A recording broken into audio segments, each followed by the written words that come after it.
ఎంతవరకు ఆలోచించాం? పోయిన వారం గుర్తుంది ఎవరికైనా? 17వ అధ్యాయం మత్తయి సువార్త 23వ వచనం వరకు ఆలోచించాం కదా. 24వ వచనం నుండి మనం ఈరోజు ధ్యానం చేద్దాం. కొంచెం సౌండ్ పెట్టు. వారు కపెర్నహూమునకు వచ్చినప్పుడు అరశకెలు అను పన్ను వసూలు చేయువారు పేతురు నద్దకు వచ్చి, మీ బోధకుడు ఈ అరశకెలు చెల్లింపడా అని ఆయనను అని అడుగగా, చెల్లించునను. ఎవరొచ్చారు?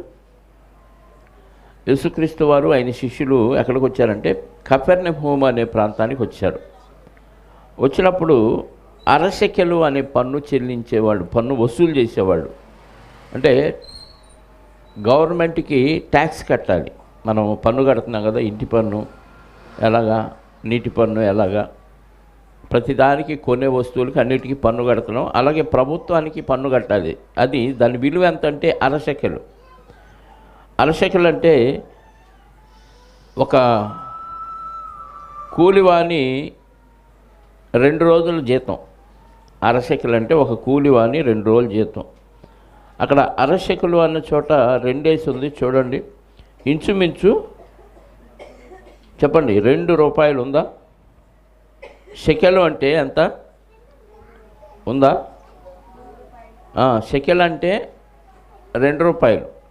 అరశకెలు అంటే రూపాయి. ఇప్పుడు ఆ రోజుల్లో రూపాయి పన్ను కట్టాలంట. రూపాయి పన్ను కట్టడం అంటే చాలా ఎక్కువ ఆ రోజుల్లో కదా. రూపాయి అంటే మా చిన్నతనంలో అయితే 3 పైసలు, 2 పైసలు, 5 పైసలు ఉండేవి తెలుసా. 10 పైసలు కూడా.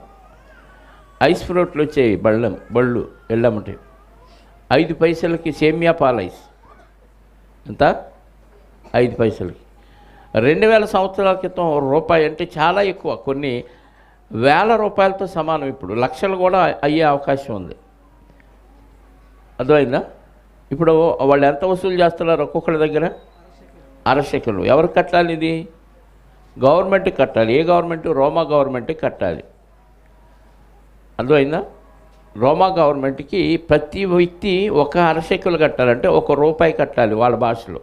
వాళ్ళ భాషలో షెకెలు, దానిలో సగం కట్టాలి. అది ప్రతి ఒక్కడు కట్టాలి. ఇప్పుడు డైరెక్ట్గా యేసుక్రీస్తు వారిని అడగొచ్చు కదా, అంత ధైర్యం లేదు వాళ్ళు కదా.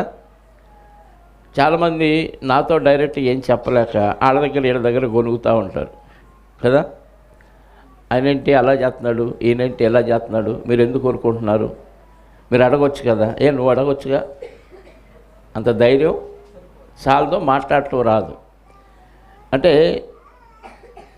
ఎవరితో మాట్లాడాలో వాళ్ళతో డైరెక్ట్గా మాట్లాడితే విషయం కరెక్ట్గా అర్థమైంది ఆ వ్యక్తికి. నువ్వు అనుకున్నది ఏం చెప్పాలనుకున్నా అది క్లారిటీ వచ్చింది. మధ్యలో వ్యక్తితో మనం మాట్లాడించామనుకోండి, మాట కరెక్ట్గా వెళ్ళిద్దా, అందులో మసాలా కలిసిద్దా?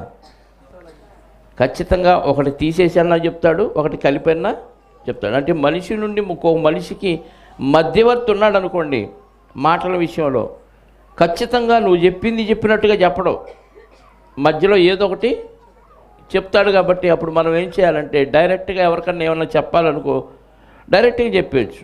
అది ప్రేమతో చెప్పాలి. బైబిల్ అంతా ఏం చెప్తుంది మనకి? ఎదుటివాడిని ప్రేమించమని చెప్తుంది. ఓని అవతల వ్యక్తిలో మనకి ఇబ్బందికరమైన కార్యక్రమాలు జరిగినాయి, అతను ఇబ్బంది పెట్టే పరిస్థితి చేశాడు అనుకోండి, అతనితోనే డైరెక్ట్గా మాట్లాడి, ఏంటి నువ్వు ఇలా చేస్తున్నావు, ఇలా చెప్పొచ్చుగా, ఇలా చేయొచ్చా అని అడిగి కరెక్ట్గా చేయొచ్చు, తప్పులేదు. అది కోపంగా అడగకూడదు. అవతల వ్యక్తిని ఇన్సల్ట్ చేసే విధంగా అడగకుండా ప్రేమతో అడిగితే ఎవరు అభ్యంతర పడరు. ఒకవేళ అభ్యంతర పడినా ఓకే అని వదిలేయచ్చు. ఈ వచ్చిన వ్యక్తులు, నువ్వు కూడా పన్ను కట్టాలి కదా, కడతావా కట్టవా ఏంటి అని అడగవచ్చు కదా. యేసుక్రీస్తు వారిని అడగల. ఏమన్నారు? పేతురు గారి దగ్గరకు వచ్చి, ఏంటి మీ బోధకుడు అరశకెలు పన్ను కట్టడా అని అంటే, ఆయనకు హృదయాలోచన తెలుసుగా యేసుక్రీస్తు వారికి. వాళ్ళు పేతురు గారిని అడుగుతున్న విషయం ఈయనకు తెలిసిపోయింది ముందే. తెలిసిపోయి ఏమంటున్నాడు? 25 అతడు ఇంటిలోనికి వచ్చి మాట్లాడక మునిపే యేసు ఆ సంగతి ఎత్తి, సీమోనా సీమోను గారు వాళ్ళు ఇట్ట అడిగారయ్యా, అరశకెలు మీ బోధకుడు చెల్లించడా అని అడిగారు, పన్ను వసూలు చేసేవాళ్ళు అని చెప్దాం అనుకుంటున్నారు ఇంట్లోకి వచ్చినాక. ఆయన చెప్పకముందే యేసుక్రీస్తు వారు, సీమోనా నీకేం తోస్తుంది? భూరాజులు సుంకమును పన్నును ఎవరి యొద్ద వసూలు చేయుదురు? కుమారుల యొద్దనా అన్యుల యొద్దనా అని అడిగాను. ఏమడిగాడు? ఇప్పుడు రాజున్నాడు, రాజుగారు బయట వాళ్ళ దగ్గర వసూలు చేస్తాడా, సొంత ఇంట్లో వాళ్ళ దగ్గర పన్ను వసూలు చేస్తాడా? రాజుగారు తన కొడుకు దగ్గర పన్ను వసూలు చేస్తాడా, బయట వాళ్ళ దగ్గర వసూలు చేస్తాడా?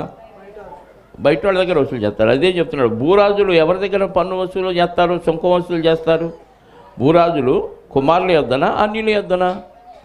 అన్యుల యొద్ద కదా. అయితే కుమారుల యొద్దనా అన్యుల యొద్దనా అని అడిగాను. అందుకు అన్యుల యొద్దనే అతడు ఏం చెప్పాడు? అన్యుల యొద్దనే అని చెప్పగా యేసు, అలాగైతే కుమారులు స్వతంత్రులే, కుమారుడు కట్టాల్సిన అవసరం లేదు, ఎందుకంటే రాజుగారి కొడుకు. ఇక్కడ భూ సంబంధమైన రాజుతో పోల్చి రాజుగారి కొడుకు ఎలాగైతే ట్యాక్స్ కట్టాల్సిన అవసరం లేదు, మనం పరలోకపు తల్లి పిల్లలు, దేవుడే సమస్తం ఇచ్చింది నా తండ్రి, నా రాజు, నా దేవుడు కొడుకు అయ్యి ఉండి నేను పన్ను కట్టాలా? నేను స్వతంత్రుడు కదా, నేను ట్యాక్స్ కట్టాల్సిన అవసరం లేదు. అయినా వీళ్ళకి అభ్యంతరం కలగకుండానట్లు, అయినను మనం వారికి అభ్యంతరము కలుగచేయకుండానట్లు నీవు సముద్రమునకు పోయి గాలం వేసి మొదటి పైకి వచ్చు చేపను పట్టుకొని దాని నోరు తెరచిన ఎడల 1 షెకెలు దొరుకును, దానిని తీసుకొని నా కొరకు నీ కొరకును వారికి ఇమ్మని అతనితో చెప్పాను. ఎంత? సముద్రానికి వెళ్ళు, గాలం వెయ్యి, గాలానికి ఫస్ట్ తగిలిన చేపను పట్టుకో. ఆ గాలానికి చిక్కుకుంటుంది కదా చేప, అది బయటికి దిగానే నోరు తెరవగానే ఏముంటుందంట, దాంట్లో 1 షెకెల్ ఉంటుంది. ఇక్కడ ఎవరెవరు ఒక్కొక్క మనిషికి ఎంత కట్టాలి? 1/2 షెకెలు అంటే రూపాయి కట్టాలి. అక్కడ దొరికేది షెకెలు అంటే నీ నిమిత్తం నా నిమిత్తం ఇద్దరి నిమిత్తం 1 షెకెల్ దొరికింది, అది కట్టేసాను. అంటే దేవుని పిల్లలను దేవుడు ప్రకృతి ద్వారా పోషిస్తాడు. దేవుని పిల్లలను దేవుడు ప్రకృతిలో నుంచి వచ్చిన సంపాదనతో నీ కష్టం లేకుండా చేసేస్తాడు. అందుకే యేసుక్రీస్తు వారి బోధ మనకు అర్థమైతే, ఆయన మనస్సు మనకు అర్థమైతే, క్షయమైన ఆహారము కొరకు పడకుడి. క్షయమైన ఆహారం అంటే మనం రోజు ఉదయం నుంచి సాయంత్రం దాకా పడే కష్టం దేనికోసం చెప్పండి? దేనికోసం? క్షయమైన ఆహారం కొరకు, అంటే బూడిదైపోయే ఆహారం, నాశనమైపోయే ఆహారం. కానీ అక్షయమైన ఆహారం కొరకు కష్టపడమన్నాడు. అంటే మన కష్టం అక్షయమైన ఆహారం కొరకు పడాలి, క్షయమైన ఆహారం కొరకు కష్టపడక్కర్లేదు. అయ్యా నేను ట్యాక్స్ కట్టాలి, నేను పన్ను కట్టాలి, నాకు డబ్బులు లేవంటే ఈ ప్రకృతిలో దేనొక దాని ద్వారా నీకు ఇప్పిస్తాడనమాట. ఎలా వస్తాయో తెలియదు కానీ నీ కష్టాలన్నీ పోతాయి. నువ్వు చెల్లించాల్సినవన్నీ చెల్లిస్తాడు. నీ పాపానికి చెల్లించడానికే తన కుమారుడు పంపిన ఆయన నీకు అన్నీ ఇవ్వడా? చిన్న చిన్న విషయాలు ఆయన తీర్చలేడా? ఆ విశ్వాసం మనకు లేదంతే. పేతురు గారిని అడిగాడు, వెళ్ళు సముద్రానికి వెళ్ళు, గాలం వేయి. మొట్టమొదట నీ గాలానికి చిక్కిన చెప్పండి చేప నోరు తెరిస్తే షెకెల్ ఉంటుంది, అంటే 2 రూపాయలు మన భాషలో. ఆ షెకెల్ తీసుకొచ్చి నీ పేరు మీద 1 రూపాయి, నా పేరు మీద 1 రూపాయి చెల్లించే అన్నాడు. ఇంతకీ ట్యాక్స్ కట్టాలంటే అక్కడ ఒక రకంగా ఇశ్రాయేల్ సమాజంలో మోషే గారికి ధర్మశాస్త్రం ఇచ్చినప్పుడు కూడా కొంతమంది యవ్వనస్తుల్ని లెక్కేసి ఏ వయసు నుంచి ఏ వయసు ఉన్నవారు ఎంత పన్ను చెల్లించాలి అనేది కూడా అక్కడ రాయబడి ఉంది.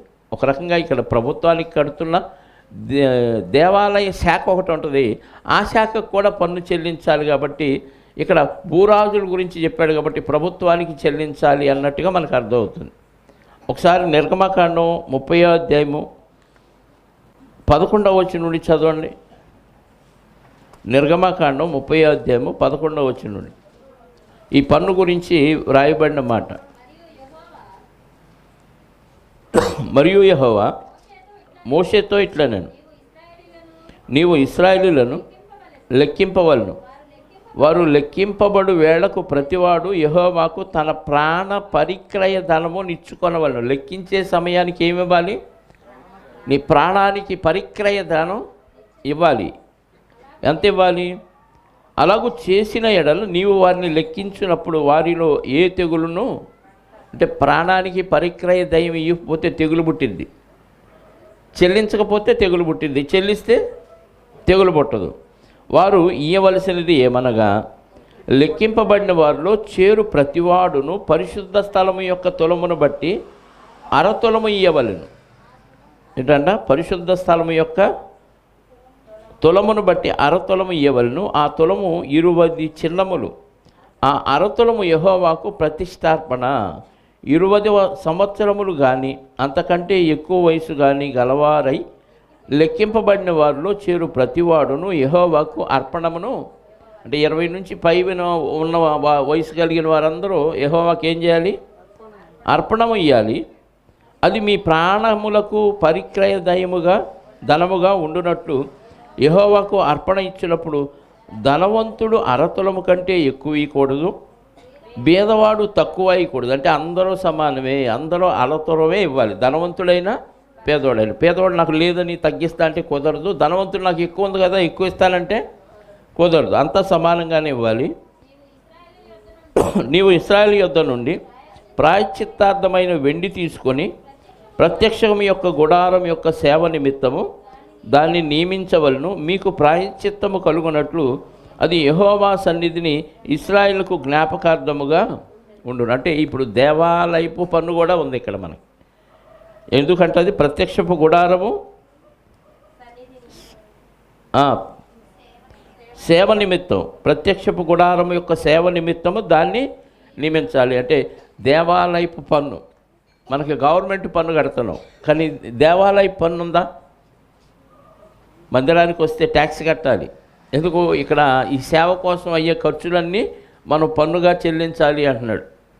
అదే 30వ అధ్యాయంలో మరొక వచనాన్ని చూస్తే 38వ అధ్యాయం చూద్దాం ఒకసారి. 38వ అధ్యాయము అదే నిర్గమకాండం 26వ వచనం.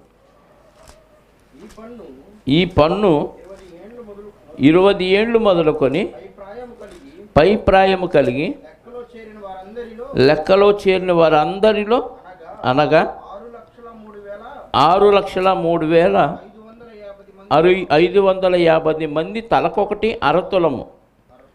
అంటే ఈ లెక్క 20 సంవత్సరాలు మొదలుకొని పై ప్రాయం కలిగిన వాళ్ళు అరతులము తక్కువ కాకుండా అరతులం ఎక్కువ కాకుండా.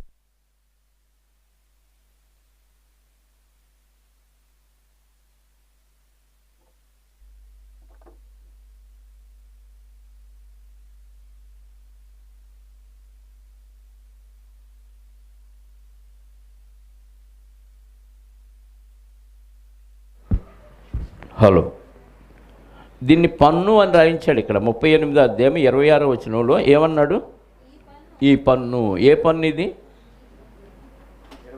ఏ పన్ను? దేనికి పన్ను? దేవాలయపు సేవ నిమిత్తం ఏర్పాటు చేసిన పన్ను. అంటే దేవాలయపు సేవ నిమిత్తం ఏర్పాటు చేసిన పన్ను ఎంతంట? అర షెకెలు. అక్కడ యేసుక్రీస్తు వారి దగ్గర. ఇక్కడ పాత నిబంధనలో మోషే గారు నియమించిందంటో అరతులము చెల్లించాలి అని ఖచ్చితంగా మనకి ఇక్కడ వ్రాయబడింది. తర్వాత వచ్చిన మత్తయి సువార్త 17వ అధ్యాయము. అయినను మనము వారికి అభ్యంతరము కలుగజేయకుండానట్టు నీవు సముద్రమునకు పోయి గాలం వేసి మొదట పైకి వచ్చి చేపను పట్టుకొని దాన్ని నోరు తెరిచిన ఎళ్ళ 1 షెకెలు దాని కొరకు ఒక షెకెలు దొరుకును, దాన్ని తీసుకొని నా కొరకు నీ కొరకును వానికి ఇమ్మని. ఇప్పుడు ప్రకృతి మీద ప్రభువుకి అధికారం ఉందని మనకు తెలియజేస్తుంది ఈ విషయం. రెండోది, ఒక చేప, మరి అరసెకలు చేప ఏమన్నా గుడ్లు పెట్టేది కానీ అరసెకలు పెట్టేది కాదుగా నోట్లో నుంచి. అంటే ఎవరో పోగొట్టుకుంటే ఆ అరసెకలు చేప నోట్లో పెట్టుకోవాలి, అది కడుపులోకి పోకుండా నోట్లోనే ఉంచాలి. ఇప్పుడు అది షెకెలు నోట్లో ఉందనుకోండి, ఆహారం తిని మింగటానికి వీలైద్దా? చెప్పండి, ఆహారం మింగటానికి వీలైద్దా? ఇంకా ఆహారం తినకూడదు. ఏ రోజు అది నోట్లో పెట్టుకుందో, ఎవరు పోగొట్టుకున్నారో తెలియదు, కానీ ఎన్ని రోజుల నుంచి ఆ చేప ఎప్పుడు పేతురు గారు వస్తాడా, ఎప్పుడు ఆయన గాలానికి చిక్కుతామని చెప్పండి, ఎదురు చూస్తా ఉంది.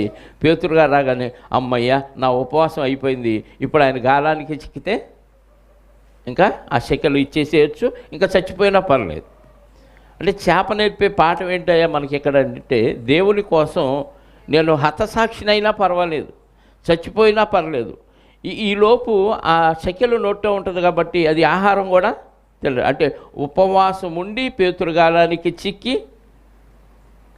చిక్కితే ఏమైంది, నోట్లో గాలం గుచ్చుకుంటుంది, బయటికి తీసి కూర వండుకొని తినేస్తారు. మరి పేతురు గారు శకెలు తీసుకొని దాన్ని మళ్ళీ నీళ్ళలో వేసాడో మరి ఏం చేశాడో తెలియదు. కానీ మొత్తానికి దేవుని మాట వినటం కోసం చేప ఏం చేసింది చెప్పండి, ఉపవాసం ఉంది, ప్లస్ చనిపోవటానికి కూడా సిద్ధపడి కాచుకొని ఉంది. పేతురు గారి గాలానికి ఎప్పుడు చిక్కుదామని. మనకు యోనా గారిని మింగటానికి ఒక తిమింగలం ఎలాగైతే కాచుకొని ఉందో, అలాగే పేతురు గారి గాలానికి చిక్కటానికి ఒక చేప ఎదురు చూస్తూ ఉంది. మరి ఎన్ని రోజుల క్రితం అది నోట్లో పెట్టుకుందో, ఎన్ని రోజుల నుంచి ఆహారం తినకుండా పేతురు గారి కోసం ఎదురు చూస్తుందో తెలియదు. కానీ మొత్తానికి చేప నేర్పిన పాఠం ఏంటి, దేవుని పని చేస్తే నా జన్మ ధన్యమైపోద్ది. నన్ను దేవుడు కలిగించినందుకు దేవుని మాట విని దేవుడు పని చేసినట్టుగా నాకు దేవుడు మెప్పిస్తాడు. కాబట్టి దేవుడు పని చేయాలి అనే ఉద్దేశంతో తిండి తిప్పలు మానేసి చనిపోవటానికి కూడా సిద్ధపడి చేప ఎదురు చూస్తూ ఉంది. వెళ్ళాడు, గాలం వేశాడు, టక్కన వచ్చేసింది, పట్టుకుంది గాలాన్ని, పైకి లాగాడు, నోరు తెరిచాడు, శకెలు తీశాడు. ఆ అరశకెలు వసూలు చేసే వాళ్ళ దగ్గరికి వెళ్ళి, ఇదిగో ప్రభు నిమిత్తం నా నిమిత్తం ఇది తీసుకొని వెళ్ళిపోండి అని పంపించేశాడు. నెక్స్ట్ వచనం 18వ అధ్యాయం. ఆ కాలమున శిష్యులు యేసునొద్దకు వచ్చి, పరలోక రాజ్యములో ఎవడు గొప్పవాడని అడుగగా, వీళ్ళకేమొచ్చింది, మనకు వచ్చినట్టే వచ్చింది కదా. నేను గొప్ప అంటే నేను గొప్ప, నేను గొప్ప అంటే నేను గొప్ప కదా. బాగా ఎవరైనా పాట పాడారనుకో, నాలాగా ఎవరు పాడలేరు. బాగా వాక్యం చెప్పారనుకో, నాలాగా ఎవరు వాక్యం చెప్పలేరు కదా. బాగా పరిచర్య చేశానుకో, నేనే నంబర్ 1 పరిచర్య, ఇంకెవరూ చేయలేరు. ఇలా గర్వం వచ్చేసింది. గర్వం వచ్చేలకి గొప్పతనం నాదే గొప్పతనం, నేనే గొప్పవాడిని, నేనే గొప్పదాన్ని అనే ఫీలింగ్ వచ్చేసింది. ఇది మనుషులకు సహజం, లోక తీరది. లోకంలో ఎవరిని గొప్పవాళ్ళు అంటాం మనం, డబ్బున్న వాళ్ళని గొప్పవాళ్ళు అంటాం, ఇంకా పదవులు ఉన్న వాళ్ళని గొప్పవాళ్ళు అంటాం, లేదా సినిమా యాక్టర్లని, క్రికెట్ ప్లేయర్స్ని, ఇలాగా సెలబ్రిటీస్ ఎవరైతే ఉంటారో వాళ్ళందరినీ మనం ఏమంటాం, గొప్పోళ్ళు అంటాం. మిగతా వాళ్ళందరూ సామాన్యులుగానే చూస్తాం. ఇది లోకం తీరు. ఇది గొప్పోళ్ళు ఎలా ఉంటారు, పని చేస్తారా చేయిస్తారా? మంత్రి గారు ఏం చేస్తాడు, పని చేయిస్తాడా చేస్తాడా? ఫోటో కోసం అలా కర్ర పట్టుకొని ఊడ్చినట్టుగా అలా అంటాడు, తీసావా ఫోటో, తీసుకోరా చీపురు అంటాడు, అంతే కదా. ఫోటో కోసం స్టిల్ ఇస్తాడు. కానీ వీరంతా ఊడ్చిన మంత్రి గారు ఎవరన్నారా, ఉండరు. ఎందుకు, ఫోటోల కోసం పోజులు ఇస్తారు అంతే. నేను ఇలా చూపిస్తాను, మిగతాదంతా మీరే ఊడ్చేయండి. వాళ్ళు పని చేయిస్తారు తప్ప పని చేయరు. కానీ లోకంలో ఉన్న గొప్పోళ్ళకి, ప్రభువులో ఉన్న గొప్పోళ్ళకి చాలా వ్యత్యాసం ఉందని ఇప్పుడు ఎప్పుడైతే వాళ్ళలో ఈ భేదం వచ్చిందో, మీలో మనలో ఎవడు గొప్పోడని శిష్యులందరూ పోటీ పడుతున్నారో, ఆ విషయం ప్రభువు దాకా వచ్చింది. రాగానే ఆయన సింపుల్గా చెప్పేశాడు. ఏమని, ఆయన ఒక చిన్న బిడ్డను తన యొద్దకు పిలిచి వారి మధ్యన నిలువబెట్టి ఇట్లా, నేను ప్రాక్టికల్గా చూపిస్తున్నాడు. ఒక బిడ్డను తీసుకొని ఇక్కడ నిలబెట్టి స్టేజ్ మీద వాళ్ళకి చూపించి ఒక విషయం చెప్తున్నాడు. ఏంటది, మీరు మార్పు నొంది బిడ్డల వంటి వారైతేనే కానీ పరలోక రాజ్యంలో ప్రవేశింపరని మీతో నిశ్చయముగా చెప్పుచున్నాను. పరలోక రాజ్యంలో ప్రవేశించాలి అని అంటే ఏం చేయాలి, బిడ్డల్లాగా మారిపోవాలి, మార్పు చెందాలి. బిడ్డల్లాగా మార్పు చెందటం అంటే ఏం చేయాలి, బిడ్డలు బట్టలు కట్టుకోపోయినా సిగ్గులేదు, అలా ఉండాలా? మరి ఎలా ఉండాలి? వాళ్ళకి మనసు కల్మషం లేకుండా ఉంటుంది, ఒకళ్ళ మీద పగ ప్రతీకారం ఉండదు. ఎవరో ఒకళ్ళ మీద ఆధారపడతారు, తల్లిదండ్రుల మీద కానీ ఎవరో ఒకళ్ళ మీద ఆధారపడే లక్షణం. మనం దేవుడి మీద ఆధారపడే లక్షణం కలిగి ఉండాలి. వాళ్ళకి లోబడే తత్వం ఉంటుంది. పెద్దవాళ్ళు అంటే అనగానే భయపడిపోతారు, లోబడిపోతారు. కానీ పెద్దోళ్ళు చెప్పండి, పెద్దోళ్ళు ఉన్నారు, ఏం చేస్తారు, వాళ్ళు తిరగబడతారు, లోబడరు. నన్ను అంటావా, నీ వయసు ఏంటి, నా వయసు ఏంటి. మొన్న ఒక ఆయనకి ఎవరో కాదు, పానీ ఏడు రావట్లేదుగా, అయిపోయింది, భక్తి చల్లారిపోయింది. ఎవరైనా చెప్పారనుకో, పిల్లారే నీ వయసు ఎంత, నా వయసు ఎంత, నువ్వు నాకు చెబుతావు అంటాడు. మంచి అయినప్పుడు చిన్నోడు చెబుతేంటి, పెద్దోడు చెబుతేంటి, పాటి చావలేక ఇలాంటి డైలాగులన్నీ కొట్టేస్తారు. పెద్దోళ్ళలో ఉన్న తెగులు ఇది కదా. పాటించినప్పుడు చిన్నోడు చెప్పినా సరి చేసుకోవాలి అనుకోవాలి.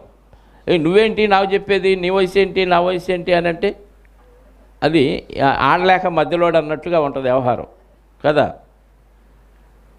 పనికి వెళ్తే ప్రార్థనకు రాడు, ప్రార్థనకు వస్తే పనికి వెళ్ళడు, ఇది ఒక తెగులు. ఆ పూర్ణయ్య గారు అలాగే పోయాడు కదా. ఏదో జరిగినప్పుడు కానీ వాళ్ళకి బుద్ధి రాదు.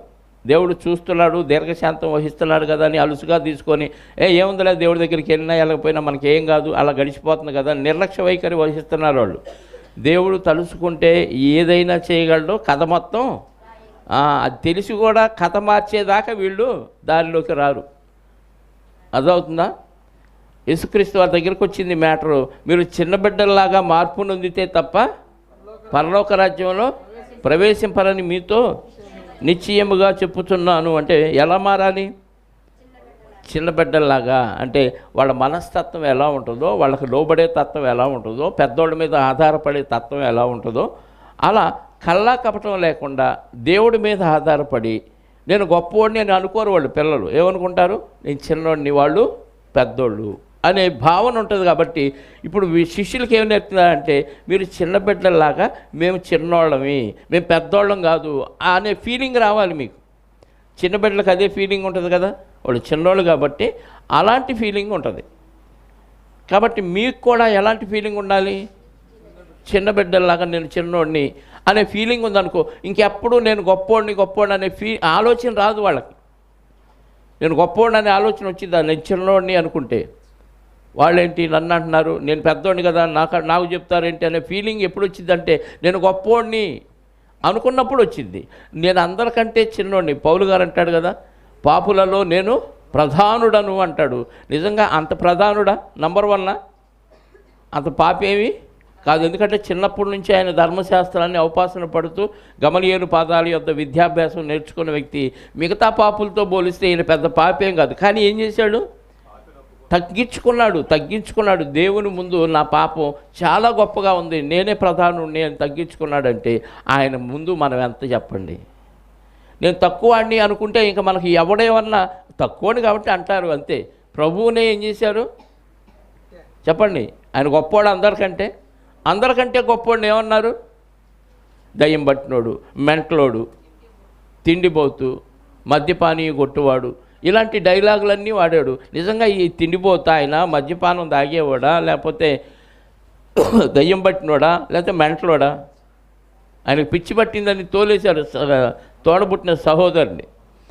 మరి సొంత ఇంట్లోనే ఆయనకి మర్యాద లేదు, గౌరవం లేదు. అయినా ఏం చేశాడు? వాళ్ళను కూడా ప్రేమించాడు. అసలు వాళ్ళని ద్వేషించినట్టు ఎక్కడా కనపడలే సహోదరుని, తన తమ్ముళ్ళని, చెల్లెళ్ళని. కానీ వాళ్ళు యేసుక్రీస్తు అని భయంకరంగా తృణీకరించారు, భయంకరమైన మాటలు అన్నారు. శిష్యుల ముందు కూడా అన్నారు, మీరు చేసే సేవ ఏదన్నా ఉంటే అటు పోయి చేసుకోండి, ఇంట్లో వద్దు అన్నారు. ఇంట్లో లేడు, ఆయనకు మతి చెల్లించిందనే మాటలు కూడా వాడారు. అన్ని వాడిని ఆయన ఏం చేశాడు? తగ్గించుకున్నాడు. ఎందుకంటే చిన్న బిడ్డల్లాగా మీరు ఉండండి అని చెప్పినాడు. ఆయన ఉండకపోతే ఎట్ట? అంటే ఆయన పాటించి బోధించాడు. మీరు కూడా అలా తగ్గించుకోండి. నేను గొప్ప అనే ఫీలింగే మీకు వద్దు అని చెప్పాడు. ఒకసారి లూకాసు వార్త చూద్దాం, 22వ అధ్యాయం. లూకాసు వార్త 22వ అధ్యాయం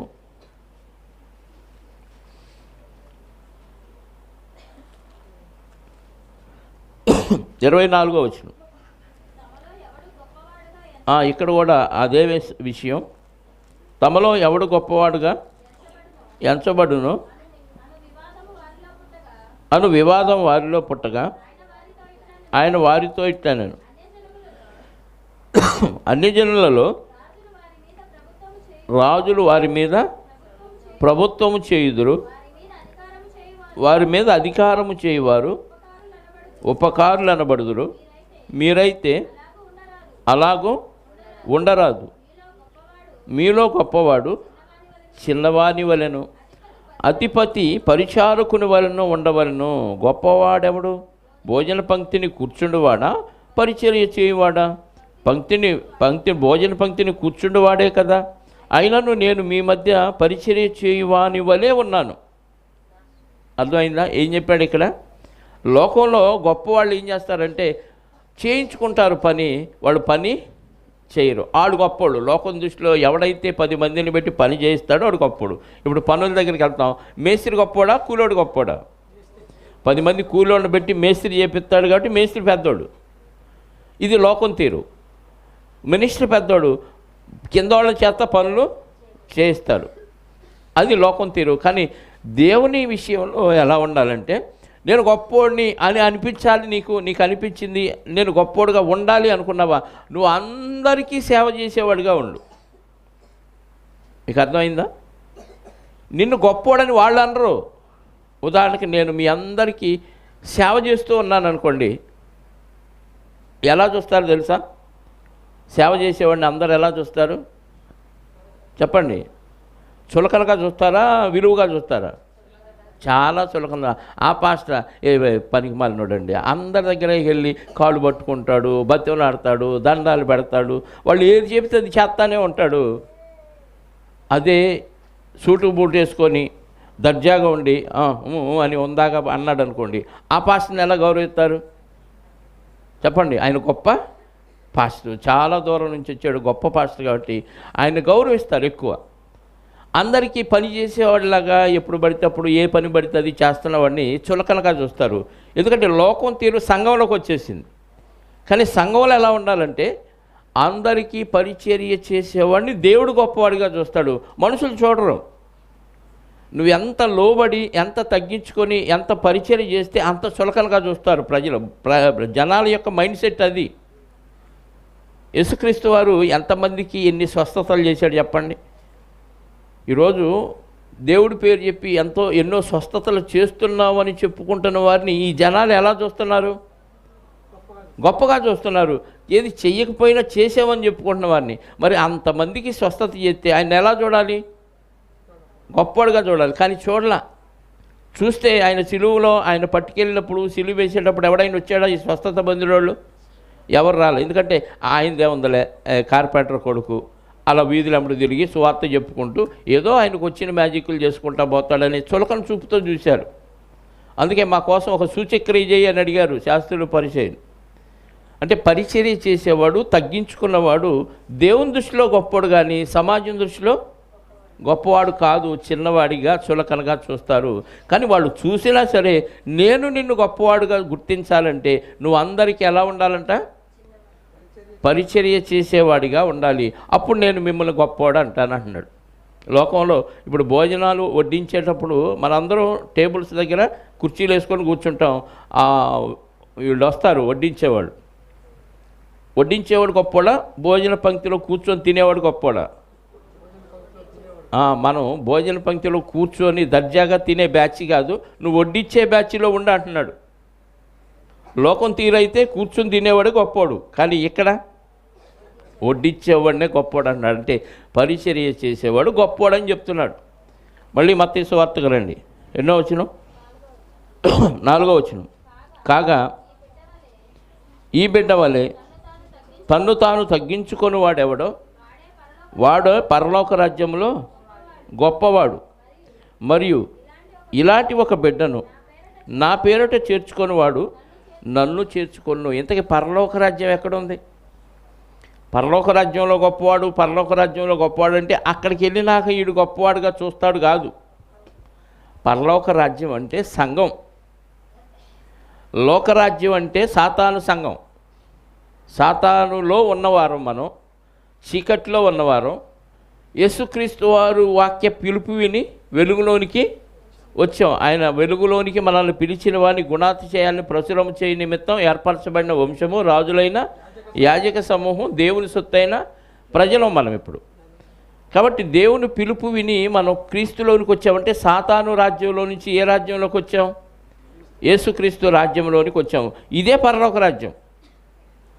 పరలోక రాజ్యములో గొప్పవాడు. మన పరలోక రాజ్యంలో ప్రవేశించేటప్పుడే చిన్నోడిని, నేను తక్కువవాడిని అనే ఫీలింగ్తో రావాలి. నేను గొప్పవాడిని, అందరు నన్ను గౌరవించాలి, నాకు అధికారం ఇవ్వాలి, నేను అందరినీ మెయింటైన్ చేయాలి. అంటే ఒకడు పొమ్మంటే పోవాలి, ఒకడు రమ్మంటే ఈ మనస్తత్వం ఉన్నవాడు సంఘానికి పనికిరాడు. వాడు పరలోక రాజ్యంలో సంఘంలో ఉన్న దేవుడి లెక్కలో సంఘంలో లేనివాడు. ఎందుకంటే వెలుపటి వాడిగా చూస్తాడు దేవుడు. అర్థమైందా? బాప్తీసం ఇచ్చి యోహాను గారు మొదలుకొని వాళ్ళు ప్రకటించిన ప్రకటన ఏంటంటే పరలోక రాజ్యము సమీపించి ఉన్నది. మత్తయి సువార్త 3వ అధ్యాయంలో చెప్తాడు. 1-2 వచనాలు చదవండి ఒకసారి. పరలోక రాజ్యము సమీపించిందంట. మారు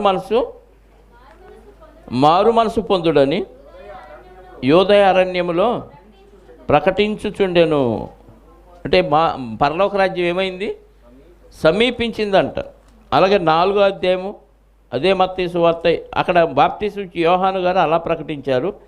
కానీ యేసుక్రీస్తు వారు ప్రకటిస్తూ ఆయనేమన్నాడు చూడండి. 4వ అధ్యాయము 17వ వచనం. అప్పటి నుండి యేసు పరలోక రాజ్యము సమీపించి ఉన్నది కనుక మారు మనసు పొందుడని చెప్పుచు ప్రకటింప మొదలుపెట్టాను. అక్కడ బాప్తీసం ఇచ్చి యోహాను గారు చెప్పాడు, ఇక్కడికి వచ్చేలాగే యేసుక్రీస్తు వారు చెప్పారు. ఎప్పుడు వచ్చింది పరలోక రాజ్యం అంటే? యేసుక్రీస్తు వారి రాకతో రాజ్యాన్ని తీసుకొచ్చాడు, ఆ రాజ్యాన్ని స్థాపించాడు. ఎప్పుడు? చనిపోయి తిరిగి లేచిన తర్వాత. అందుకే ప్రకటన గ్రంథంలో యేసుక్రీస్తు రొమ్మున అనుకున్న శిష్యుడైన యోహాను గారు ఏమని రాస్తున్నాడు ఒకసారి 1వ అధ్యాయం ప్రకటన గ్రంథం 6వ వచనం చూడగలిగితే, ప్రకటన గ్రంథం 1వ అధ్యాయము 6వ వచనం.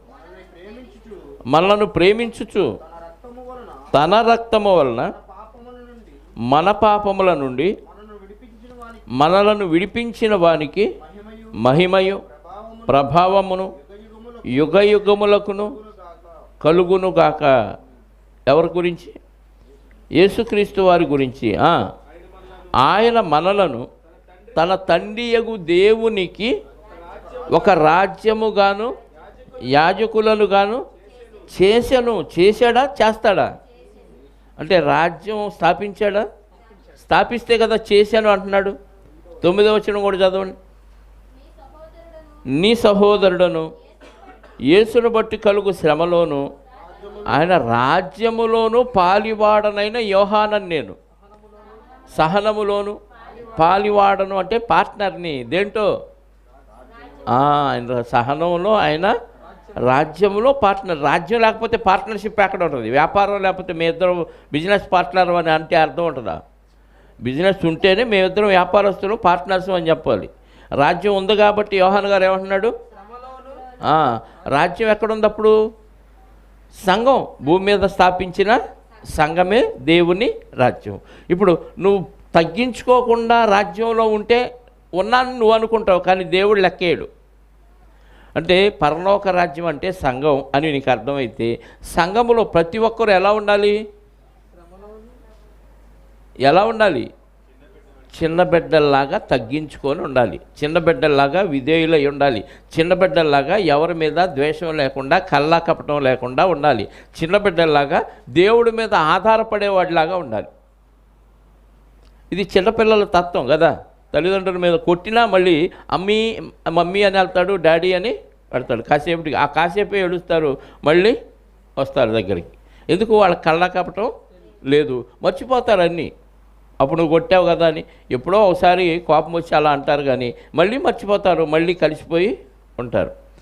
వాళ్ళకి ఎలాంటి తగ్గింపు జీవితం ఉందో, ఎలాంటి ఆధారపడే జీవితం ఉందో, ఎలా కళ్ళ కపటం లేని మనస్తత్వం ఉందో, అలాగా క్రైస్తవులుగా మారిన వాళ్ళు సంఘములో అంటే పరలోక రాజ్యంలో చేర్చబడిన వారు ఎలా ఉండాలంటే తగ్గింపు జీవితాన్ని కలిగి ఉండాలి. వాళ్ళు నన్ను అన్నారు అని అలగటం కాదు. అంటారు, అన్న ఎలా ఉండాలి? అది లేకపోతే నువ్వు పరలోక రాజ్యంలో ప్రవేశింపవు అంటున్నాడు. ఇక్కడే ఉన్నాను అనుకుంటున్నావు మనం, కానీ దేవుడి లెక్కలో నువ్వు ఈ 4 గోడల మధ్యకైతే వచ్చావు, అందరితో కలిసి ఉంటున్నావు, కానీ దేవుని రాజ్యంలో ప్రవేశించాల. దేవుని రాజ్యం హృదయానికి సంబంధించింది. నీ హృదయంలో ఉన్న మార్పును బట్టి దేవుడు నిన్ను రాజ్యంలో ఉంచాడా బయట పెట్టాడా అనేది నీకు ఆ రోజు అర్థమైంది, మరణించిన తర్వాత. ఇప్పుడు అర్థం కాదు. ఎందుకంటే ఇప్పుడు మనం అనుకుంటాం, నేను సంఘంలో ఉంటున్నాను, పరిచర్య చేస్తున్నాను, అది చేస్తున్నాను, ఇది చేస్తున్నాను కాబట్టి దేవుని రాజ్యంలో ఉన్నాను అనుకుంటాం. దేవుని రాజ్యంలో ఉండటానికి నీ హృదయంలో ఎలాంటి ఆలోచన ఉండాలి, నీ బాడీ లాంగ్వేజ్ ఎలా ఉండాలి, నీ మనస్తత్వం ఎలా ఉండాలి, ఇవన్నీ వాక్యంలో చెప్పాడు. అలా ఉండాలి. ఎలా ఉండాలి? చిన్న బిడ్డల వలే అంటున్నాడు. అర్థమైందా? మళ్ళీ మత్తయి సువార్త ఎక్కడున్నాం? 17వ అధ్యాయము 18వ అధ్యాయము 5వ వచనం. మరియు ఇలాంటి ఒక బిడ్డను నా పేరిట చేర్చుకొనివాడు, ఇలాంటి ఒక బిడ్డనంటే చిన్న బిడ్డ లాంటి వ్యక్తిని, నూతనంగా బాప్తిసం పొందిన వ్యక్తి అవ్వచ్చు, లేకపోతే మనస్తత్వం తగ్గించుకున్న వ్యక్తిని ప్రభువు పేరిట ఏం చేయాలి? చేర్చుకోవాలి. చేర్చుకున్నవాడు ఎవరిని చేర్చుకున్నాడంట? యేసుక్రీస్తు వారిని చేర్చుకున్నట్టే. ఒక వ్యక్తిని తృణీకరించకూడదు, ఒక వ్యక్తిని ఏం చేయాలి? చేర్చుకోవాలి. నా పేరిట చేర్చుకున్నవాడు నన్ను చేర్చుకొనును, నా యందు విశ్వాసం ఉంచు ఈ చిన్నవాణిలో ఒకనికి అభ్యంతరపరచువాడెవడో. అంటే యేసుక్రీస్తునందు విశ్వాసం ఉంచిన ఏ వ్యక్తినైనా నువ్వు అభ్యంతర కారణం అయ్యావు అనుకో, వాడు మెడకు పెద్ద తిరగటరాయి కట్టి, తిరగటరాయి తెలుసా? మనకి ఇంతంత తిరగటరాళ్ళు ఉంటాయి, కింద ఒకటి రాయి పైన ఒకటి రాయి తిప్పుతారు, మధ్యలో పప్పు పోస్తే పెద్దవాళ్ళకు తెలుసు. ఇప్పుడు వాళ్ళకి మిక్సీలు గ్రైండర్లు తప్ప తిరగటరాళ్ళు రుబ్బురోళ్ళు తెలియవు కదా. తెలుసా తిరగటరాళ్ళు? వెనక కూర్చున్న పెద్దవాళ్ళకు తెలిసి ఉంటుంది కదా. ఆ రోజుల్లో తిరగటరాయి ఏ సైజు ఉంటుందో తెలుసా? చిన్న చిన్నవి కాదు, సుమారుగా ఒక 10 అడుగులు విస్తీర్ణంలో ఉంటుంది. అంటే అంత పెద్ద రాయి. సంసోను గారిని లాస్ట్లో కళ్ళు బీకి బంధించినప్పుడు ఫిలిస్తీన్లు ఏమి విసిరిపించారో తెలుసా? తిరగలి తిప్పేవాడుగా ఉన్నాడు. అంటే అంత బలాఢ్యుడు వాళ్ళ తిరగలి తిప్పేవాడుగా ఉన్నాడంటే అంత పెద్ద రాయిని 4, 5, 10 మంది కలిసి తిప్పితే కానీ కదలదు. అంత గట్టిగా బలంగా ఉండే రాయి. అంత పెద్ద రాయి మెడకు కట్టి లోతైన సముద్రంలో పడేస్తే ఇంక బయటికి తేలిద్దా శవం? వాడు బతకాలనుకున్నా బతకలేని స్థితిలోనికి వెళ్ళిపోయి చావురా. ఎందుకు? ఒక ప్రభువు పేరిట ఉన్న ఒక అల్పుడిని, ఒక చిన్నవాడిని అభ్యంతరపరిచావు నువ్వు. ఇది మనకు అర్థమైపోతే, ఓహో నేను ఎవరికి అభ్యంతర కారణంగా ఉండకూడదు. నా వలన ఒక వ్యక్తి అభ్యంతరపడ్డాడంటే నా మెడకు పెద్ద తిరగటరాయి కట్టబడి నేను సముద్రంలో దూకితే చాలు, ఇంకా బతకటానికి అర్హత నాకు లేదు, అంటే నరకానికి ఫిక్స్ అయిపో అంటున్నాడు. అంటే దీన్ని బట్టి ఒక వ్యక్తిని అభ్యంతరపరచటం ఎంత ఘోరమైన పాపమో తెలుసా? మనం ఎంతమందిని అభ్యంతరపడుతున్నావు. నిన్ను చూసి ఒక వ్యక్తి వెనక్కి వెళ్ళిపోయాడు అనుకో, ప్రభు దగ్గర రాకుండా, నువ్వు అతన్ని అభ్యంతరపరిచినట్టే. నీ ప్రవర్తన బట్టి ఒక వ్యక్తి చర్చికి రావట్లా, ఏంటంటే వెళ్ళినోళ్ళు వాళ్ళు ఏమోద్ధరించారండి మేము రావటానికి అంటున్నారు. అంటే నీ వలన వాళ్ళకి ఏమైంది? అభ్యంతరం వచ్చింది. ఇప్పుడు నువ్వేం చేయాలి? సముద్రం దగ్గరికి వెళ్ళి వెళ్తా పెద్ద తిరగటరాయి తీసుకొని వెళ్ళి లోపలికి వెళ్ళిపోవాలి, మెడకు కట్టుకొని ఆ పర్వతం పక్కన ఉన్న సముద్రంలో దూకాలి, ఇంకా మళ్ళీ పైకి తేలం. ఎన్నిసార్లు చేసి ఉంటామో, ఎంతమందికి అభ్యంతర కారణమయ్యాం కదా. అంటే సంఘములో ప్రతి వ్యక్తి ఎలా ఉండాలంటే అందరూ నేను అల్పుణ్ణి, నేను తక్కువవాడిని, నాకు పెద్ద అర్హత ఏమీ లేదు, ఒకరికంటే ఒకరు యోగ్యులని ఎంచుకోండి అంటాడు పౌలు గారు. అంటే నేను గొప్పవాడిని అనుకుంటే ఆడు నాకంటే ఏం గొప్పవాడండి అనిపించింది, నేను తక్కువవాడిని అనుకుంటే ఆడు నాకంటే ఆడే గొప్పవాడు అనిపించింది. ఆ స్వభావం మనలో ఉండాలి. అది చిన్నపిల్లల స్వభావం అంటున్నాడు. అలాంటి చిన్నపిల్లలాంటి స్వభావం ఉన్న ఒక వ్యక్తిని అభ్యంతరపరిస్తే మన ప్రవర్తన, మన మాట, మన నడవడిక, మన క్రియలను బట్టి ఒక వ్యక్తి అభ్యంతరపడితే మనకి ఇంకా నరకం తప్ప పరలోకం లేదు. మరి ఇప్పటి వరకు ఎంతమందిని ఎన్నిసార్లు అభ్యంతరపరిచి ఉంటాం? మన ప్రవర్తన బట్టి ఆమె వల్ల నేను రాట్లా, ఆయన వల్ల నేను రాట్లా అని ఎవరైనా అన్నారనుకోండి, అయ్యా నీకు దండం పెడతాను, నన్ను నేను సరి చేసుకుంటా, నా వల్ల నువ్వు మానేయాల్సిన అవసరం లేదు, నేను తగ్గించుకుంటా, నీకు ఎలా సారీ చెప్పాలో చెప్పు, ఏం చేస్తే నువ్వు సంఘానికి వస్తావో చెప్పని వాళ్ళ దగ్గరికి వెళ్ళి బతివులు అడుకొని ఎట్టగట్ట వాళ్ళని సంఘానికి తీసుకురావాల్సిన బాధ్యత మన మీద ఉంది. నీకు పరలోకం కావాలంటే ఏం అవసరం లేదులే పరలోకం, నా యుగో నాకుంది అనుకున్నావు అనుకోండి, నువ్వు భక్తి వేస్టేక. పరలోక రాజ్యంలో ప్రవేశించటానికే ఇవన్నీ ఆలోచించుకొని చేరాలి. చేరిన తర్వాత ప్రభువారు చెప్పిన ఈ మాటల ప్రకారంగా తగ్గింపు జీవితం కలిగి ఉండాలి. ప్రభువారు అంత గొప్పోడే ఏం చేశాడు? తగ్గించుకొని అందరూ శిష్యుల పాదాలు కడిగాడండి. పాదాలు కడగటం ఏదో నామకార్థంగా కడగలేదు, తగ్గింపు జీవితాన్ని చూపించడానికి కడిగాడు ఆయన. అంత ఆయనే కడిగితే మనం ఎంత చెప్పండి? ఎప్పుడు ఎలా రాలిపోతామో తెలియదండి. ఈ కొద్ది జీవిత కాలంలో ప్రభు రాజ్యంలో ప్రవేశమే ఫ్రీ. మనకి దేవుని కృప వల్లనే మనకి వచ్చింది తప్ప మన క్రియల వలన వచ్చింది కాదు. నేను మంచోడిని కాబట్టి, నేను చాలా మంచి పనులు చేశాను కాబట్టి దేవుడు నాకే సువార్త వినిపించి రాజ్యంలో చేర్చుకున్నాడు అనుకుంటే బుద్ధిహీనత. గొప్పోడు కానీ పేదోడు కానీ ఆయన కృప వలన మనకు ఫ్రీగా ఈ రాజ్యంలో ఎంట్రన్స్ లభించింది. ఒక ఎంబీబీఎస్ సీటు ఫ్రీగా వచ్చిందంటే అసలు ఇక వాళ్ళ జీవితంలో ఎగిరి గంతులేస్తారు. పరలోకంలో సీటు వచ్చిందంటే ఎన్ని గంతులు వేయాలండి మనం. దేవుడి పట్ల ఎంత కృతజ్ఞత కలిగి ఉండాలి. నువ్వేది చెబితే అదే చేస్తాను ప్రభువా అన్నట్టుగా ఉండాలి మన జీవితం. కానీ అలాంటి బ్రతుకులు కనపట్ల. ఒకళ్ళ మీద ఒకళ్ళు సాడీలు, ఒకళ్ళ మీద ఒకళ్ళు ఈర్ష్య, ద్వేషం. ఎవరన్నా ఒక మాట అంటే పడని తత్వం. ఆ తత్వం ఉన్నవాళ్ళు దేవుని రాజ్యంలో ప్రవేశించటం అసాధ్యం. ఒక చిన్నవాడిని అభ్యంతరపరిస్తే మెడక పెద్ద తిరుగటరాయి కట్టబడి సముద్రంలో, మిక్కిలి లోతైన సముద్రంలో ముంచివేయబడుట వానికి మేలు. అభ్యంతరం వలన లోకమునకు, అభ్యంతరం వస్తే లోకానికి ఏంటి? శ్రమ. అభ్యంతరములు రాక తప్పవు కానీ ఎవని వలన అభ్యంతరం వచ్చునో ఆ మనుషునికి శ్రమ. ఈ శ్రమ గురించి మాట్లాడట్లా, నరకంలో పడే శ్రమ గురించి మాట్లాడతాడు. నీ వలన ఒక వ్యక్తికి అభ్యంతరం వస్తే నీకు శాశ్వత కాలం శ్రమ.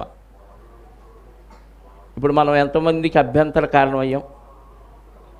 ఏమంటే ఒక మంచోడు అనిపించుకోవటం చాలా కష్టం. పోనీ అనిపించుకున్నాం. ఒక్క చెడ్డ కార్యక్రమం చేసినట్టుగా చేసిన ఈ మంచి అంతా ఏమైంది? పోయింది. అంటే ఈ మంచిని కాపాడుకోవటం కత్తి మీద సాగు కంటే ఇంకా గొప్ప. మనం మరణించేలోపు దేవుడిచ్చిన పరిశుద్ధతను, దేవుడిచ్చిన మంచితనాన్ని కాపాడుకుంటూ బతకాలి. పలానా ఆయన ఎలాంటోడు, పలానా ఎలాంటిదని నలుగురు చెప్పుకుంటుంటే ఎంత నీచంగా ఉంటుంది. దేవుడికి ఎంత అవమానం చెప్పండి. అభ్యంతరాలు వస్తాయి అంటే వస్తాయి. ఎందుకు వచ్చినంటే నిన్ను పరీక్షించడానికే అభ్యంతరాన్ని అంగీకరిస్తాడు దేవుడు. అవతల వ్యక్తి నిన్ను అభ్యంతర పెడుతున్నాడు, వాళ్ళు అలా చేయకపోతే నేను ఇలా ప్రవర్తించేదాన్ని కాదు, ప్రవర్తించేవాడిని కాదని మనం అనుకుంటాం. వాళ్ళు అలా చేయటానికి పర్మిషన్ ఇచ్చిందే దేవుడు. అందుకే అభ్యంతరములు రాక తప్పవు. ఎవరి వలన అభ్యంతరం వచ్చింది ఆడికి శ్రమ. ఆ అభ్యంతరాన్ని నువ్వు నిలబడి ఎదుర్కొంటే నీకు ఆనందం, నీకు మేలు. మీకు అర్థమైందా? అభ్యంతరం వచ్చినప్పుడు ఓడిపోవటం మేలు కాదు. అభ్యంతరం కావాలని దేవుడు పెడతాడు. పెట్టిన దాన్ని మనం ఏం చేయాలి? ఎదుర్కొని నిలబడితే నీకు మేలు. ఆడ అభ్యంతరం పెట్టాడు కాబట్టి నేను పడిపోయానండి, లేకపోతే నా అసలు ఎరగదీసేవాడు నన్ను అన్నాం అనుకోండి, అట్లయితే సాతాన్ని దేవుడు తీసేసి ఉండాల్సింది. ఆడు ఉంచింది ఎందుకు? నీకు అభ్యంతరాలు పెట్టడానికే ఉంచాడు. అది ఏదో ఒక మనిషి ద్వారా పెడతాడంతే. ఒక్కోసారి 10 మంది ద్వారా అభ్యంతరాలు రావచ్చు. వాళ్ళకి శ్రమ అంటున్నాడు, నీకు కాదు. అభ్యంతరం ఎవరు పెడతాడో వాడికి శ్రమ. అభ్యంతరానికి నిలబడి ఎదుర్కొంటే నీకు మేలు. ఇవన్నీ పరీక్షలండి. ఈ లోకంలో మానవ బ్రతుకే పెద్ద పరీక్షా కేంద్రం. ఈ లోకమే పెద్ద పరీక్షా హాలు. ఇందులో క్రైస్తవులు దేవుని రాజ్యంలో ప్రవేశించిన ప్రతి వ్యక్తికి ఏముంది? పరీక్ష ఉంది. ఈ పరీక్షలో రోజు ఎదుర్కోవాలి. ఎంతకాలం అండి, నాకు ఓపిక లేదు, నా సహనం అయిపోయింది, ఇంకా నా వల్ల కాదు, ఈ మాటలు అనకూడదు. అలా అనుకుంటే ప్రభువు నా వల్ల కాదు, నేను మళ్ళీ పరలోకి వస్తాను తండ్రి, ఎవరినొకరిని పంపించుకొని బలి చేసుకో, నా వల్ల మాత్రం కాదంటే ప్రభువు కంటే ఇంకెవడొచ్చి బలి అయిపోతాడు? పైగా పరలోకంలో ఎవరన్నా ఉన్నారంటే ఇంకెవరు లేరు, ప్రభువు తప్ప. ఆయన వచ్చాడు, ఎన్ని అభ్యంతరాలు ఉన్నా వాటన్నిటిని ఎదుర్కొని చెప్పండి నిలబడి మనకు ఒక మాదిరి చూపించి అడుగుజాడను వేసి వెళ్ళాడు. రోడ్డు వేసి వెళ్ళాడు. ఆ రోడ్లో నడవటం ఏముంది? నిన్నే రోడ్డు వేయమన్నాడు అనుకో, అప్పుడు చాలా కష్టం. ఆల్రెడీ వేసిన రోడ్లో నడవటం చెప్పండి, వేసిన రోడ్లో నడవటం ఈజీయా? రోడ్డు వేసుకుంటూ నువ్వు వెళ్ళిపో అంటే ఇది మన వల్ల అయ్యే పని కాదు. అందుకే ఆయన వచ్చాడు, ఎన్ని అభ్యంతరాలైనా ఎదుర్కొని నిలబడి మనకు ఒక మాదిరి చూపించి మార్గదర్శిగా నిలబడ్డాడు. కాబట్టి ఆ మార్గంలో నడువయ్యా, నీకు కావాలంటే నేను హెల్ప్ చేస్తాను అంటున్నాడు. సహించగలిగినంతకంటే ఎక్కువగా నిన్ను శోధింపనీయను. ఒకళ్ళు శోధించినా నువ్వు నిలబడలేకపోతే నన్ను అడుగు, నేను నీకు సహాయం తప్పించుకునే ఉపాయాన్ని కూడా నేనే ఇస్తానంటున్నాడు. ఇంత గొప్పగా హెల్ప్ చేసే దేవుణ్ణి విడిచిపెట్టి మన ఈగోని మనం సాటిస్ఫై చేసుకోవటానికి అలాంటి వాడంతే నేను ఇంక ఆడికంటే గొప్పవాడిని, ఆడు చండాలుడైతే నేను ఆడికంటే చండాలుడిని, ఆడు నంబర్ 1 అయితే చండాలంలో నేను ఇంకా నంబర్ 1 అంటాం. గొప్ప ఏం కాదండి. లోకానికి దేవుని రాజ్యానికి ఉన్న వ్యత్యాసం ఇది. అభ్యంతరములు రాక తప్పవు. ఎవరి వలన అభ్యంతరం వచ్చునో ఆ మనుషునికి శ్రమ కాగా, ఇప్పుడు బయట నుంచి శ్రమలు వస్తే ఆ వ్యక్తికి శ్రమ, అభ్యంతరాలు వస్తే ఆ వ్యక్తికి శ్రమ. నువ్వు వాటిని ఎదుర్కొంటే నీకు మేలు. ఇప్పుడు నీ శరీరంలోనే నీకు అభ్యంతరాలు వస్తాయి. మీకు అర్థమైందా? ఇప్పటిదాకా చెప్పింది యేసుక్రీస్తు వారు బయట నుంచి వచ్చే అభ్యంతరాల గురించి చెప్పాడు. ఏ వ్యక్తి ద్వారానో, ఏ స్త్రీ ద్వారానో, ఏ పురుషుని ద్వారానో, ఏదో ఒక మనిషి ద్వారా అభ్యంతరాలు వస్తే వాటిని ఎదుర్కొని నిలబడి అంటున్నాడు. ఇప్పుడు నీ శరీరములోని నీ అవయవాలే నీకు అభ్యంతరం అవుతాయి. బయట వాళ్ళంటే ఎదుర్కోవచ్చావు, కానీ శరీరంలో వచ్చే అభ్యంతరాలను ఎదుర్కోవటం కుదిరిద్దా? అక్కడ ఏమనిపించిందంటే, నా శరీరం నా మాట వెనక ఎవరి మాట వింటుందో అనుకుంటాం కదా. అవతల వాళ్ళ శరీరం అంటే నా మాట ఎందు, నా శరీరం నా మాట వెనక ఎవరి మాట వింటుంది? అవునా కాదా? మన శరీరం మన మాట వినాలా, ఇంకోటి మాట వినాలా? మీకు అర్థమవుతుందా? ఎవరి మాట వినాలి? బిర్యానీ తినాలనుకుంది, ఏమైంది? కాళ్ళు పరుగున బిర్యానీ దగ్గరికి వెళ్ళిపోద్ది, హ్యాపీగా నోట్లోకి వేసేస్తావు. అనుకుంది, నెరవేర్చిందా లేదా? నెరవేర్చింది. కానీ దేవుని విషయాల్లో ఇది అభ్యంతర పెట్టింది. ఎందుకంటే శరీరము ఆత్మకు, ఆత్మ శరీరము ఒకదానికొకటి విరోధంగా అపేక్షిస్తాయి. ఆత్మేమో దేవుని పని చెయ్యి అంటది, శరీరమేమో వద్దు దీని ఇష్టాలు నెరవేర్చు అంటది. ఇప్పుడు ఆత్మతో శరీరాన్ని కంట్రోల్ చేయొచ్చా అంటే ఆత్మతో శరీరాన్ని కంట్రోల్ చేయలేం. ఎందుకంటే శరీరం కోరిన దగ్గరికి వెళుతూ ఉంటుంది, నడుస్తూ ఉంటుంది. ఆత్మ ఏం చేసింది? బయటికి వెళ్ళలేదుగా.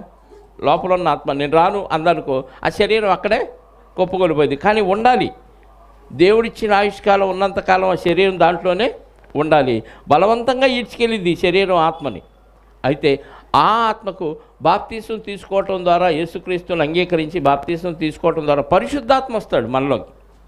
అప్పుడు ఈ పరిశుద్ధాత్మ మన ఆత్మను, మన శరీరాన్ని రెండింటినీ కంట్రోల్ చేస్తాడు. కాబట్టి పరిశుద్ధాత్మకు ఉన్న పేరు ఏంటంటే ఇంద్రియ నిగ్రహము కలిగిన ఆత్మనే. ఇంద్రియ అంటే శరీరములోని అవయవాల్ని కంట్రోల్ చేయగలిగిన ఆత్మనే మనకి ఇచ్చాడు.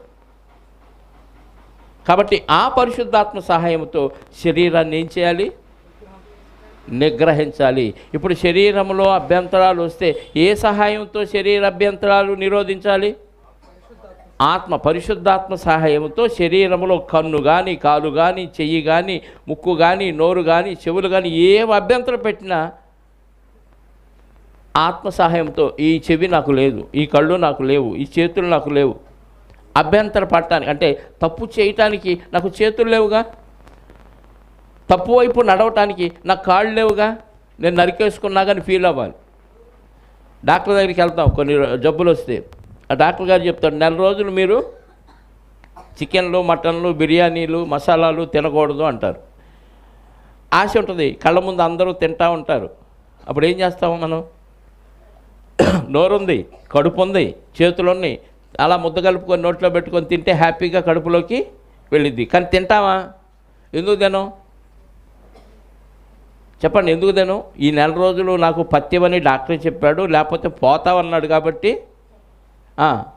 నాకు నోరున్నా బిర్యానీ తినడానికి నోరు లేదు, చేతులున్నా బిర్యానీ కలిపి నోట్లో పెట్టడానికి ఈ చెయ్యి లేదు అని ఎలా ఫీల్ అవుతామో, కడుపున్నా ఈ బిర్యానీ లోపలికి వేయటానికి నాకు కడుపే లేదు, చెయ్యే లేదు, నోరే లేదని ఎలా ఫీల్ అయ్యి దాన్ని తినకుండా మానేస్తాము. ఒక డాక్టర్ చెప్తేనే నువ్వు మానేసినప్పుడు నువ్వు పరలోకం రావురా ఈ అభ్యంతరాలు ఉంటే అని చెప్పినప్పుడు, దేవుడు చెప్తే ఎందుకు మానేయు? అర్థమైందా? దేవుడు చెప్తే ఖచ్చితంగా మానేస్తే నువ్వు పరలోక రాజ్యంలో ఉంటావు, లేకపోతే వెలుపటి చీకట్లోనికి వెళ్ళిపోతావు. అందుకే నీ కన్ను నిన్ను అభ్యంతరపరిచిన ఎడల నీ చెయ్యి, 8వ వచనం, కాగా నీ చెయ్యి అయినను నీ పాదమైనను నిన్ను అభ్యంతరపరిచిన ఎడల దాన్ని నరికి నీ యొద్ద నుండి పారవేయుము. 2 చేతులు 2 పాదములు కలిగి నిత్యాగ్నిలో పడవేయబడుట కంటే కుంటివాడవుగాను అంగహీనుడవుగాను జీవములో ప్రవేశించుట నీకు మేలు. అంటే నిజంగా నరికేసుకోమన్నాడా అంటే నిజంగా నరికేయమనలా. ఆ తప్పు చేయాల్సినప్పుడు, తప్పు కోసం నడవాల్సినప్పుడు, తప్పు చేతులతో చేయాల్సినప్పుడు ఏమనిపించాలి మనకి? నేను లేవు, బాప్తీసంతో ఈ చేతులు కాళ్ళు అన్నీ చచ్చిపోయినాయి. మరి ఎందుకని అంటే ఈ చేతులు కాళ్ళు కళ్ళు అవయవాలన్నీ ఉంది దేవుని పని చేయటానికి. అర్థమైందా? పాపం విషయంలోనే చనిపోయినాయి అవయవాలు, మేలు విషయంలో బతుకున్నాయి. అలా ఫీల్ అయితే ఇంకా తప్పు చేయాల్సినప్పుడు ఆత్మ ఏం చెబుతాడు? ఇది చెయ్యొద్దు, అవి చచ్చిపోయినాయి, అవయవాలని నరికేసుకున్నావని ఫీల్ అవ్వ అంటున్నాడు. నిజంగా నరికేసుకోమని కాదు. అర్థమైందా?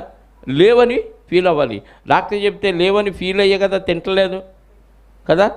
మరి దేవుడు చెప్తే ఖచ్చితంగా లేవు అని ఫీల్ అయితేనే నువ్వు అవి మానేయగలవు. నేనున్నాను, నేను గొప్పవాడిని, నేను గొప్పదాన్ని, నాకేంటి వాళ్ళు చెప్పేదేంటి అనుకున్నావు అనుకోండి, ఫీల్ అయిపోతాం, మొదలు పడిపోతాం, రోగాలు రావటం ఖాయం.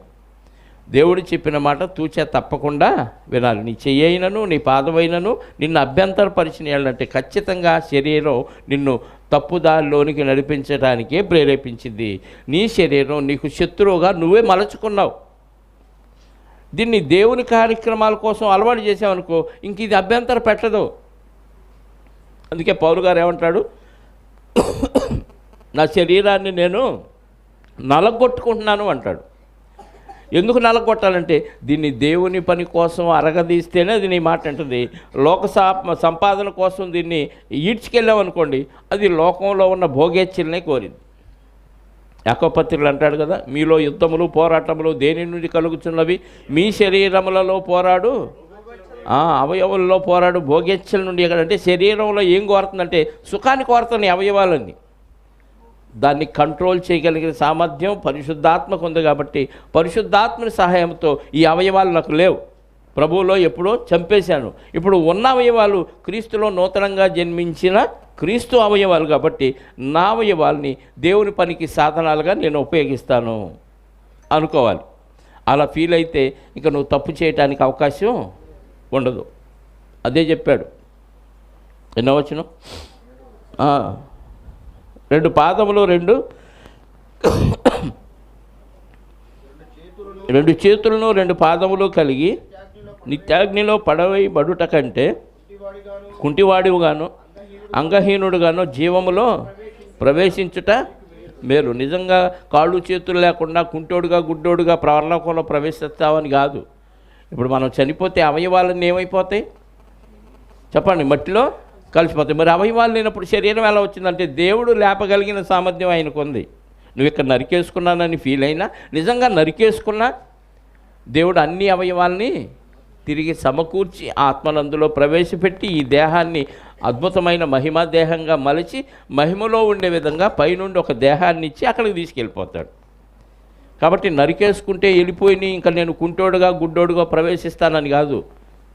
నువ్వు నరికేసుకున్నానని ఫీల్ అయితే ఈ లేకపోయినా పర్లేదు, నేను జీవంలో ప్రవేశించటం నాకు ముఖ్యం అన్నట్టుగా మనం ఫీల్ అవ్వాలి తప్ప ఈ అవయవాలు ఉన్నాయి కాబట్టి నేను వీటిని వాడతాను, దుర్వ్యాపారానికి ఉపయోగిస్తానని ఫీల్ అయితే నువ్వు జీవంలో ఎట్టి పరిస్థితుల్లో ప్రవేశించు. మిగతా భాగం వచ్చే వారం నేర్చుకుందాం, ప్రార్థన చేసుకుందాం. ఎన్నో వచ్చిన వరకు 8 వచనాలు అయిపోయినాయి. 9 నుంచి వచ్చే వారం మనం మాట్లాడుకుందాం, ప్రార్థన చేసుకుందాం. క్రీస్తు యేసునందు మమ్మల్ని ఎంతో అత్యధికంగా ప్రేమించిన మా పరలోకపు తండ్రి, నిత్యుడు అయిన దేవ, నిత్య మహిమలో ఉన్న మహారాజా, మీ నిత్యత్వంలోనికి మమ్మల్ని తీసుకువెళ్ళటానికి మీ కుమారుణ్ణి 2000 సంవత్సరాల క్రితం పంపించి భూమి మీద మీ రాజ్యములో ప్రవేశం ఎలా జరగాలో జరిగించారు, రాజ్య స్థాపన చేయించారు. ఆ రాజ్యంలో మొట్టమొదటిగా ప్రవేశించిన వారు లోకములో ఎన్నిక లేని వారు, నీచులు, లోకములో లెక్కలో లేనివారు అందులో ప్రవేశించారు. ఆ తర్వాత అనేక రకాలుగా అనేక మంది ప్రవేశించారు. నాయన, ఈ తరములో మమ్మల్ని కూడా ఆ రాజ్యంలో ప్రవేశించడానికి అర్హత కలిగించి మమ్మల్ని అందులో ప్రవేశపెట్టిన విధానాన్ని బట్టి స్తోత్రాలు. ఈ రాజ్యంలో మేము ఉన్నామంటే ఎలా ప్రవర్తించాలో, మేము గొప్పవాడిగా ఫీల్ అవ్వకూడదు అని, మమ్మల్ని మేము తగ్గించుకోవాలి అని, ఏమాత్రం గర్వించినా, ఏమాత్రం ఎవరేమన్నా వారి పట్ల మేము విధేయత చూపించకపోయినా, గర్వించిన మమ్మల్ని పరలోక రాజ్యం నుంచి తోసివేస్తారని, ఒక అల్ప విశ్వాసిని, ఒక చిన్న బిడ్డను, క్రీస్తు పేరిట ఉన్న ఒక చిన్న బిడ్డను అభ్యంతరపరిస్తే అభ్యంతరపరిచిన వాడికి శ్రమ, కానీ అభ్యంతరాన్ని ఎదుర్కొన్న మాకు నిత్య జీవం అని మీరు తెలియచేశారు. అందును బట్టి స్తోత్రాలు. ఎన్నో అద్భుతమైన సంగతులు ఈరోజు మాతో మాట్లాడినందుకు మీకు క్రీస్తు ద్వారా కృతజ్ఞతాస్తుతులు చెల్లిస్తూ, తండ్రి వచ్చిన బిడ్డలందరినీ సురక్షితంగా వారి కుటుంబాలకు చేర్చండి.